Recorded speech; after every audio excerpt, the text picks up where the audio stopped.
Peekaboo and good morning. Well, I've gathered that today I'm going to talk about Adam Tomkins' latest article. A member of the Scottish Conservatives, he was a member of the Scottish Parliament, MSP for the Glasgow region from 2016 to 21 when he stood down at elections. So, Adam is back professoring, if you like. But he's still very much a Tory, still very much a Tory politician in the sense of an activist. And he is formidably well qualified, experienced, has devoted the last 20 years, say, of his life to living and working in Scotland.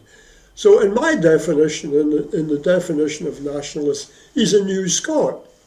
He's committed, he has every right to talk, to speak, to act on it. And he's welcome, frankly. I think he's a valuable addition to rational politics. But like all Tories, and like many nationalists, he betrays his allegiances. I mean, I'm a nationalist. I like to think of myself as a rational, fact-driven man, not driven solely by emotion, nostalgia, certainly not by blood and soil nationalism. But when I get the bit between my teeth, I can commit all the sins of the political commentator, drifting into abuse and meaningless verbiage. Adam does that too. I hope you'll forgive me for saying that. But he's always worth listening to. He's an important contributor and commentator on the Scottish scene. He's an opponent to be reckoned with in any shape or form. I'm sure he's an ornament to his present position within academia and the law, and therefore give him due respect. You may find that hard to do. There's a tendency at the moment to demonise opposition, and I'm guilty of it myself on occasion, which I regret. Anyway, Adam today is interesting. His heading is Unionists Beware. Sturgeon is changing the nationalist tune. Now, he bases that on what I think most people would base it. Nicola, having been essentially silent, except for one or two set-piece statements of release of documents, etc., and setting out the basic approach to the referendum, has frankly had very little to say in any nationalist forum. I haven't seen her appearing at any demos, making rousing independence leader type speeches from platforms.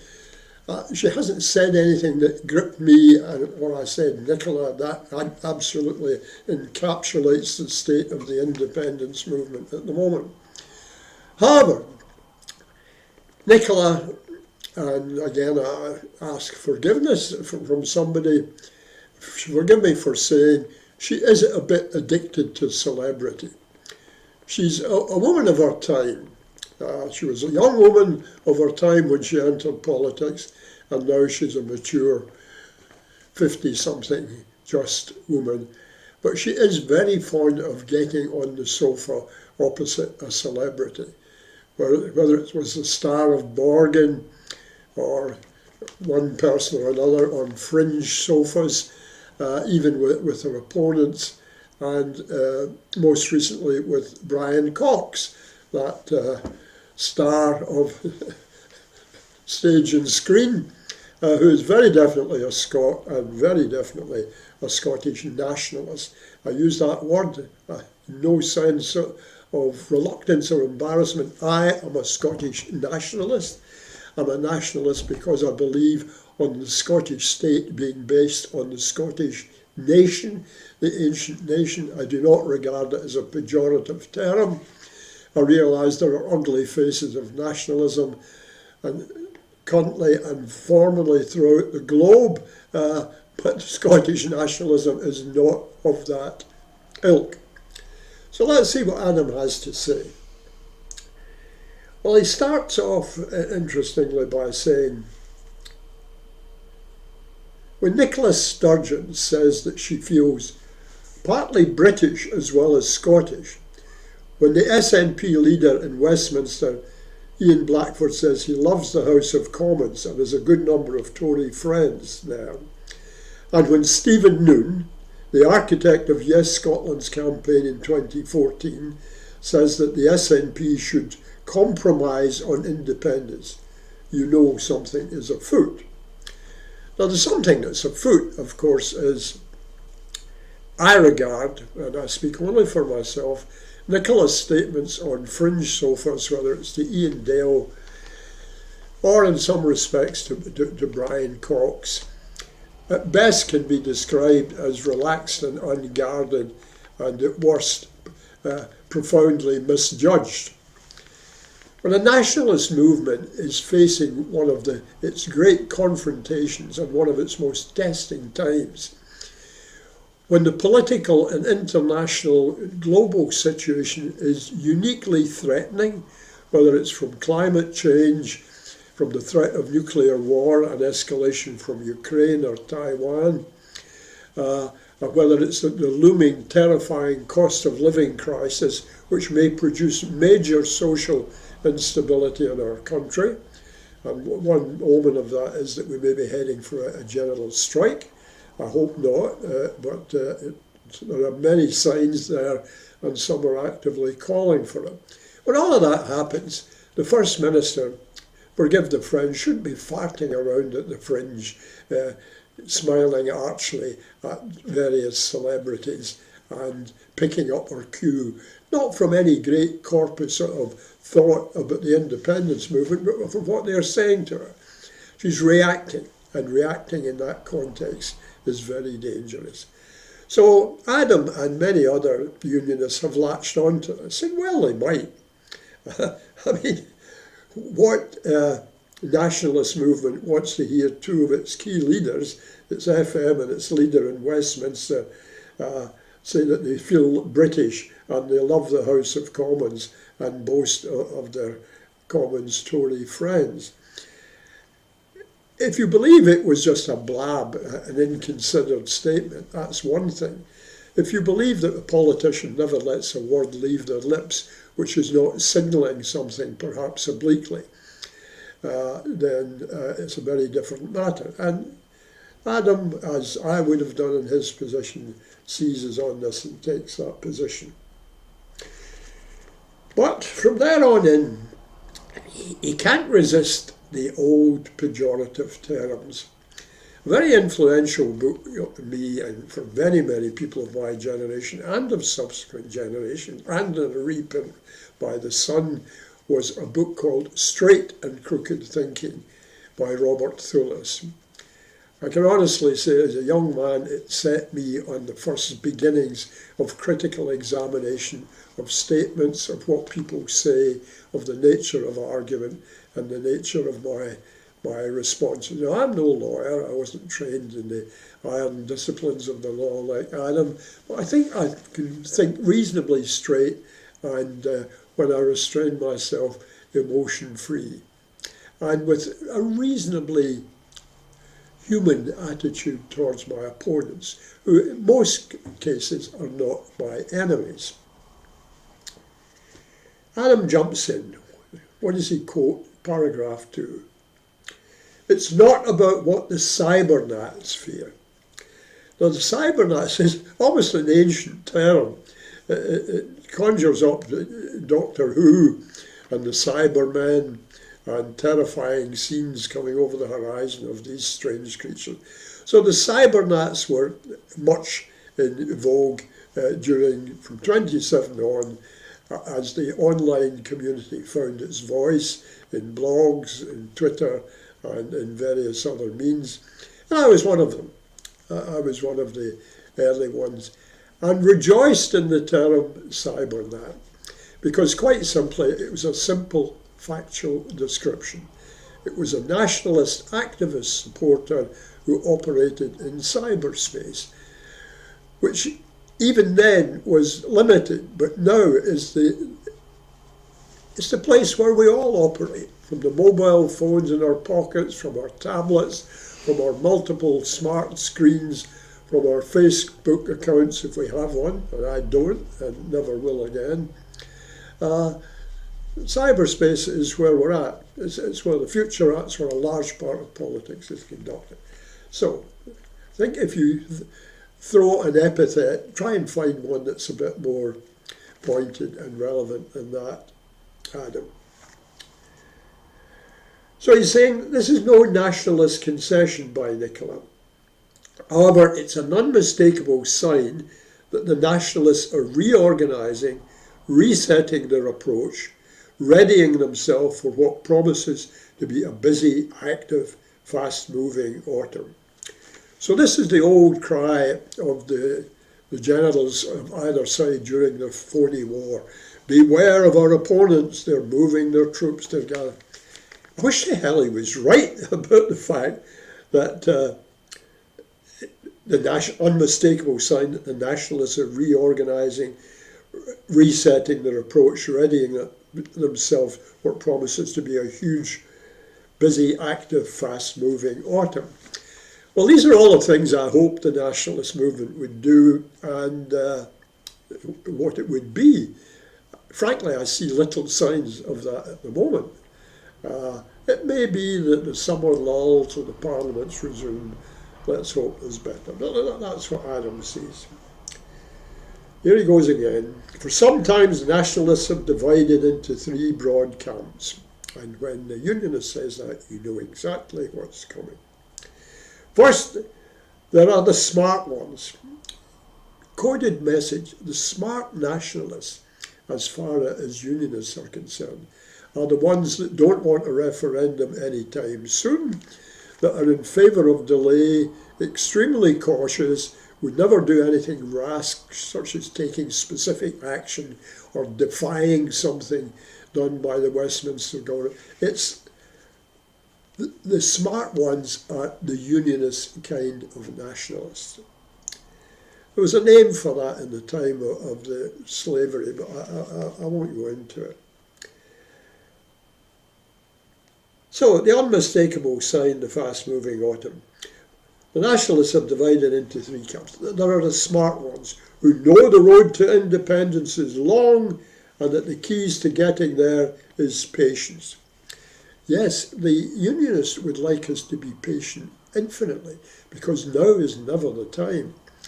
And the British Empire, in the sense that it survives in a tiny rump of what is now the disunited kingdom of England, Scotland, Wales and Northern Ireland, still believes in the old virtues of empire, which if you can't beat them down fast with overwhelming strength and intimidation, then delay and the soft word and the long grass kick is the preferred mode. So that's the kind of nationalist that Adam and his unionist Tory friends would like. I'm not one of them. Who is the other ones? The smartest of them all, he's got a hero here. The hero is Stephen Noon. Well, we remember Stephen Noon, and I remember him with some respect and affection of being one of the more effective advisors that the nationalist movement had in Holyrood and the Scottish government had.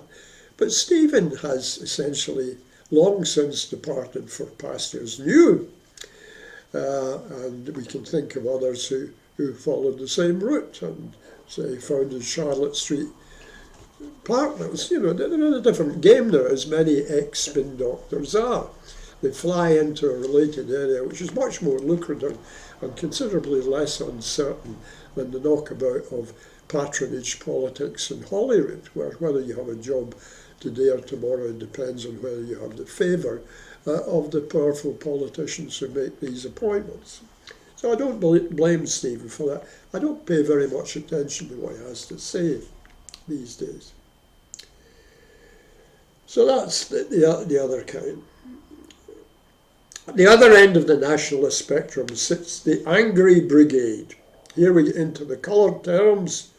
Robert Tulla's come to our rescue. The keyboard warriors. The keyboard warriors. This is a favourite one. It's used by both sides to some degree, and it's used by uneasy politicians, including uneasy nationalist politicians who look at their Yes group, non-party members or restless party members or ex-party members who have the temerity to use the tools that social media has put at their disposal so that they can express their views. It's megaphone diplomacy. Once you elect a politician, you give them the big megaphone. You have no right to shout back in any way. You can do it through the structured communications channels that they offer you through branches, etc., which will effectively neuter you totally and leave all the power in the hands of the centre, as many people have realised. But that's politics, as my American bosses would say.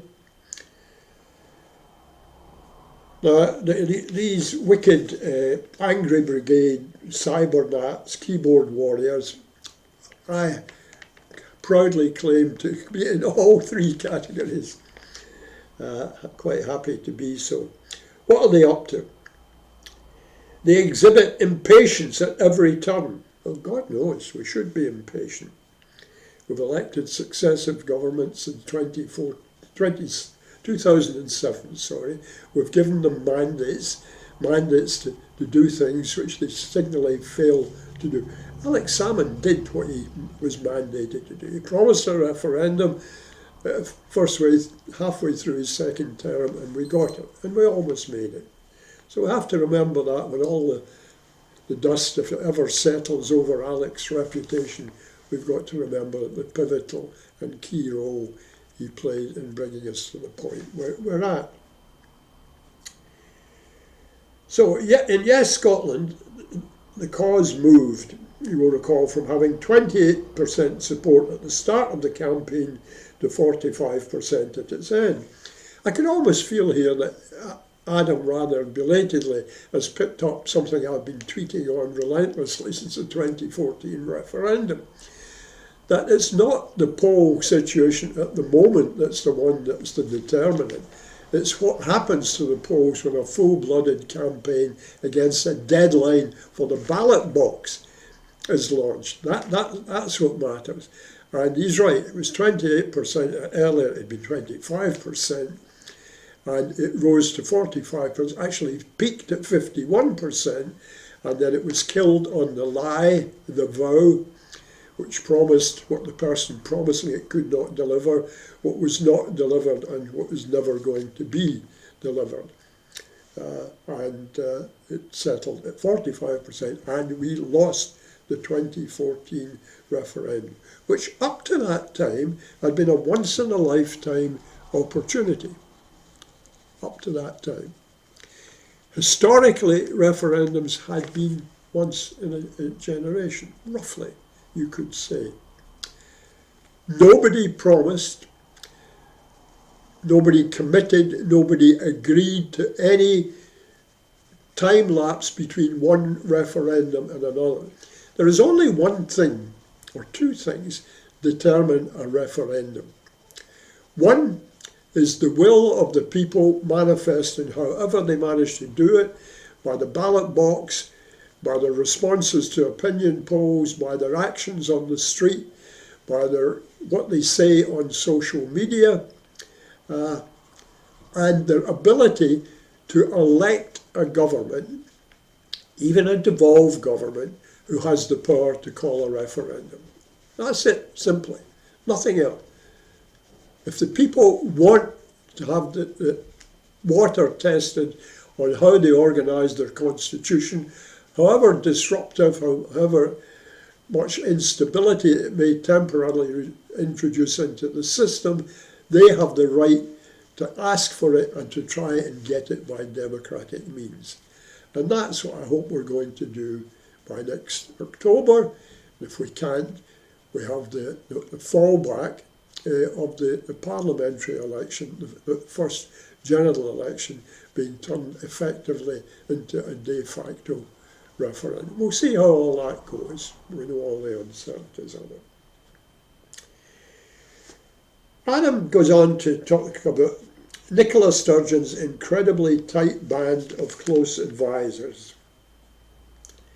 They sit uncomfortably between these groupings, but they must keep both groups broadly aligned. So this is the groups that they have to keep broadly aligned are the cautious and the desperate, angry brigade, the Cybernads, who actually want to escape from this disintegrating, at best amoral, in many aspects profoundly immoral union, and 12 years of Tory government. If that's not a good reason for impatience, I don't know what the hell is. So Adam goes on in similar vein, but he's always worth reading. I mean, he does go hard on his own side. The person that, of course, we are going to have as UK's Prime Minister, barring some major upset, is one Liz Truss. And what does Adam think of this person who is going to lead his party and his cause into Downing Street? Liz Truss is inexperienced, liable to gaffes, addicted to shooting from the hip, uncontrollable, and apt to speak and act impetuously. That's exactly the kind of Tory Prime Minister we want for this challenging, unstable time that's coming at us. Addicted to shooting from the hip, uncontrolled, and apt to speak and act impetuously. Can we think of anybody recently in politics who would have fitted that bill? Yes. So Adam goes on, and it's all interesting. Please read it. He's always worth reading. And he is an intelligent, committed new Scot with an impeccable reputation in academia and wide experience, which when Scotland is independent, and Adam, I hope, chooses to remain, he will be an extremely valuable part of the Scottish, for lack of a better word, and in a positive sense, establishment. He closes with a paragraph which is interesting in itself. To think of it as nationalists taking their foot off the pedal would be the wrong metaphor altogether. The nationalists are changing gear to one that fits the grim mood of the times. Liz Truss and her tribe had better be ready.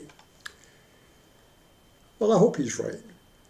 And thanks for your article, Adam. And despite my ups and downs and reactions to your articles and my disgraceful fury when you say things I don't like, in a sense I do admire you as a new Scot and as a fellow Scot. I hope you don't regard that as a damning slur, that I should say anything nice of you, an old Cybernat. But I do. I wish you well, Adam.